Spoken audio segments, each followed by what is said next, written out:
Hi, I'm Amy and welcome to my channel. I'm a manifestation and relationship mentor, and this channel is all about merging spirituality and psychology so that you can manifest your relationships. And today's video is on a topic that I'm really excited to talk about because it's a bit of fun, but also it's going to give you some reassurance and belief of what's really going on when you're trying to manifest your relationship. And I often get asked by clients, what are they thinking when you're manifesting them? And I've actually spoke to my partner on numerous occasions, and if you follow my content you will know that there has been definite periods of on again off again, and I have asked the questions when we've got back together, trying to sort of piece together in my own mind how things came to be. So if you like this content, please consider subscribing to my channel and leaving this video a like so that other people can have access to it and apply it to their own lives. But let's dive in. So if I start at the beginning, I'm going back about 6 years ago now. So we got together. I didn't know much about manifest. Well, actually, when we got together, I didn't know anything about manifesting. But within about a year, we'd had our first major breakup. And during this breakup, I got into Law of Attraction teachings and Neville Goddard teachings. And I went all in with this. I went all in. I couldn't literally have manipulated the outside world, even if I wanted to. I was blocked, he wasn't talking to me. And I picked up Neville Goddard and read what I needed to do, and I visualized every single night us being together. And this was after a few weeks of probably not really knowing what I was doing. But in the last week from when we got back, before we got back together, I really did hone in on these teachings. And I did it in a way not to change the outside, but to make myself believe what I was imagining. So the goal was for me is I need to believe this. And if I believe it, it will happen because that's what my subconscious mind does. So I did. And it happened. And I remember the night it happened, I did the 2 cup method.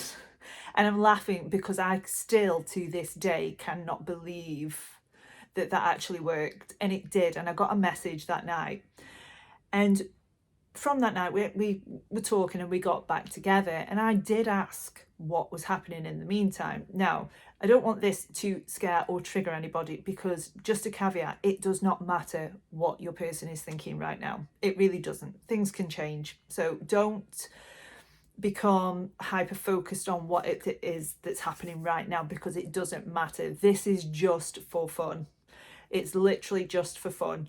So when we got back together the first time, I asked him what his thoughts were in that time period. And within the first few weeks, he didn't think about me at all. He wanted to move on from me, and he was trying to convince himself that he didn't love me anymore.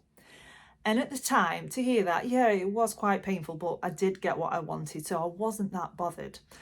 And during that time period, I was needy, I was desperate, I was so upset, I was in despair.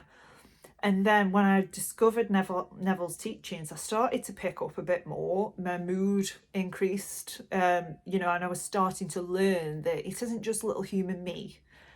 My subconscious mind is so powerful, and I was starting to get into those teachings. And within that last week, when I was actually visualizing us together, this is when he could not stop thinking about me and ultimately text me. But I can pinpoint in that 6 week time period that when I was needy, desperate, lonely, trying to get something from him, trying to make myself feel better through him, he wasn't thinking about me at all. But when I'd started to do self-love affirmations and I'd started to visualize us together, and as I was feeling better and better and better as the days went on, this is when he started thinking about me and ultimately text me. The second breakup that springs to mind, this happened over a much longer period of time. This was over a period of time of 5 months, and we'd broken up. It was just going into COVID lockdown, and again I was distraught, but I had all of this past trauma coming up as well, and I didn't really know how to deal with it. It became so overwhelming that I would spend days in bed. I couldn't get out of bed. I was that upset. And it wasn't just because of the relationship breakdown. It was because lots of other past trauma was coming up and I didn't know what to do with it. It had nowhere to go. And again, once I sort of moped for a few months and started to really start looking within really and start to really clear some of that trauma and see myself a little bit differently, again, I was able to start imagining us together and releasing some resentment towards him, because between the first breakup and the second breakup, we're talking 2.5, 3 years. So a lot had happened in that time. A lot of breakups and makeups had happened in that time. And I hadn't really processed any of it. And I got an awful lot of resentment build up. So I went for about 4, maybe 5 months in this space that was so painful, but I'm glad that it happened, because I learned so much about myself within those few months. I learned patterns of behavior. I learned that the subconscious mirror, I learned that it's just a mirror, and that whatever, my state of being is being reflected back. And I really started to integrate this teaching into my life so that I operated from it. So long story short, I started to then go into embodying the version of me that was with him. And I did this on a much, much different level than I did the time before. This was going a lot deeper. This was me actually becoming the person that had it. So I wasn't thinking it anymore. I was actually being it. And, within the last sort of 2 weeks before we got in touch again, I was really in this place. I was really in it. And, I landed in it. I knew that it was going to happen. And in that space again, when I've asked him what was happening again, it was, well, for the first few months, I was trying to move on. I was trying to forget about you. I was trying to convince myself that I didn't love you. And, he'd really started to see his life without me. Genuinely, he believed that. But within that last 2 weeks, it started again where he felt like there was a connection again, and that he wanted to speak to me again. And we did get back in touch, and we did get back together. And we went along, I would say semi-happy. We still had quite high conflict in the relationship. We still had arguments and differences of opinion. He was still saying that he didn't want to live with me. But generally, on the whole, we were okay for a good couple of years before our final breakup, which was, gosh, we're going back 2 years ago now. And that time was different because I wanted to move on. I was trying to convince myself that I didn't want him, and I was trying my best to focus only on me so that I could move on from this relationship, because I'd had enough by that point. By that point, I didn't care who it was. I knew that I wanted the relationship, but I didn't care who it was with. I'd let go of the outcome. I genuinely was not bothered whether it was him or not. And I really did start to release some of the resentment towards him again. And I'd genuinely this time, genuinely worked on myself, genuinely moving towards secure, not just doing it like I had before to get him back. I was doing this for me this time. And the focus was purely on me. And what I noticed when I started moving towards secure, the desire started to come back in for him again. And, I was I went through a whole month convincing myself that I didn't want him. I did. I really, really leaned into that part of me that was afraid of the relationship, that was afraid of getting hurt again, that didn't want this person. And I just stopped resisting that part of me until it just ran out of steam. And what happened in the end was I realised that I did still want him. And as soon as I started thinking that, again, when I've asked, he started thinking that. But when I was in this space of I don't want him, he didn't want me.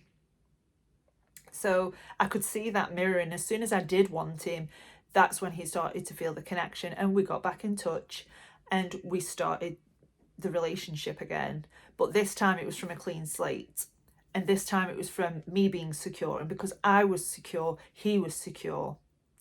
And actually moving in together wasn't that much of an obstacle anymore. We went quite smoothly, to be honest. So it was a lot smoother than I ever thought it would be. And it happened a lot faster than I ever thought it would, because it happened in the space of 6 months, when before I'd been on this journey for, 4.5, 5 years and still not got anywhere near him moving in with me. So what I'd found from this, so what my takeaways was that when I was in low vibrational state, so I was in a state of lack, a state of need, a state of desperation, this pushed him away, further away. And I would engage in behaviours that would try and manipulate and get him back, and they were just backfiring. And the reason for this was because I did not believe that I could meet my own needs. I held him solely responsible for meeting all of my needs.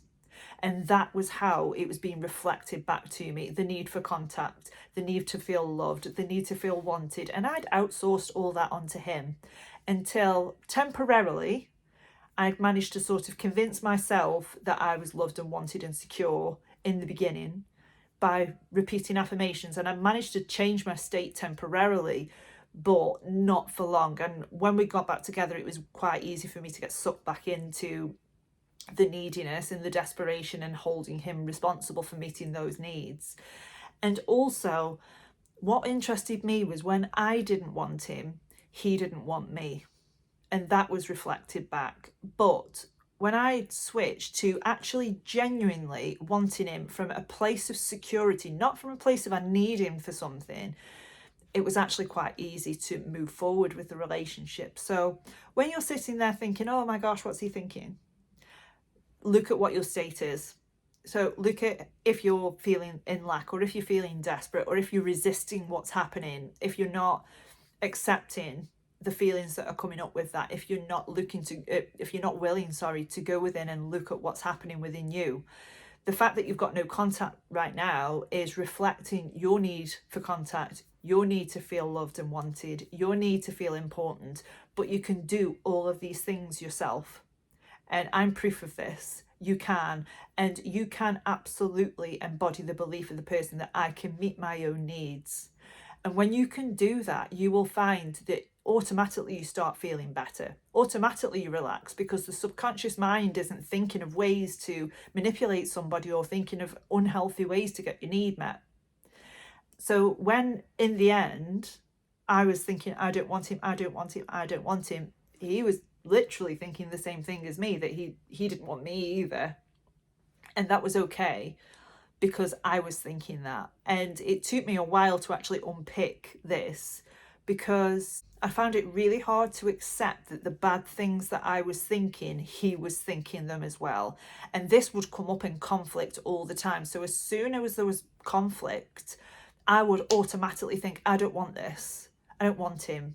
And then that would get reflected back at me, and then I would feel hurt. And, instead of sitting back and thinking, okay, he's just saying what he's thinking, but I've thought it as well, so I can't really blame him for thinking this, because that's what I was thinking. But then when I was genuinely in the state of wanting him from a pure place of pure intention of just wanting to be with him, that's when things started to really happen with us. So the takeaways from this is to see inside, have you got any resentment towards this person? And if you have, do your best to let it go. Do your best to process what's happened and see it as your subconscious mirror. What is the situation reflecting in me? What is in me that's causing this? And when you can get into the habit of doing this and releasing and forgiving yourself and them, you can then start something on a clean slate, because ultimately you don't want the old relationship back. I thought I did. So every time we got back together, I just saw it as a continuation of the old relationship.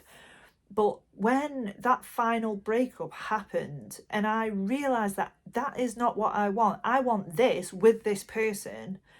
And, I want a clean slate where we can build on something. That is exactly what I got.